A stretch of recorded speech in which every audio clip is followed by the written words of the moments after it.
জুলাই, রক্তে লেখা একটি মাস, যেখানে প্রশ্ন ছিল একটাই, কোটা না মেধা, বৈষম্যহীন বাংলাদেশ চাই।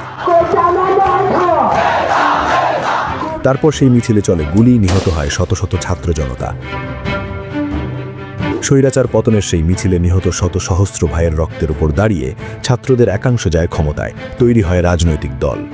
একদিকে সরকারের অংশ, অন্যদিকে চাপ প্রয়োগের কৌশল।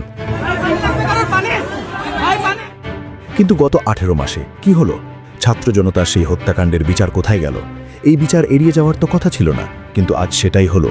কিভাবে? দৃষ্টি ঘুরিয়ে। একটি গণহত্যাকে ভেঙে দেওয়া হলো অসংখ্য বিচ্ছিন্ন মামলায়। একটি জাতীয় অপরাধ পরিণত হলো কয়েকটি ফাইলে। তারপর সামনে আনা হলো নতুন ইস্যু, গুম, ভয়াবহ, আবেগী, আন্তর্জাতিকভাবে গ্রহণযোগ্য, উদ্দেশ্য প্রণোদিত। ফলে আলোচনার কেন্দ্র বদলে গেল। জুলাই হত্যাকাণ্ডের বিচার চলে গেল পেছনে। সময় বাড়ল, দায় ঝাপসা হলো, আর অপরাধীরা হাঁপ ছেড়ে বাঁচল। জুলাই হত্যাকাণ্ডের ফয়সালা করেই আমরা। সবচেয়ে বড় ব্যর্থতা কোথায়? যারা বিচার চাইছিল তারা রাজপথে থাকলো না, রাজনীতির খেলায় নামলো। বিচারের দাবি হারালো তার ধার, দাবিদাররা হয়ে গেল দাবার ঘুঁটি। ফলাফল আজ পরিষ্কার। জিতে গেল দৃষ্টি ঘোরানোর কারিগররা, জিতে গেল অপরাধীরা, আর জুলাই সে রইল ফাইলের পাতায়।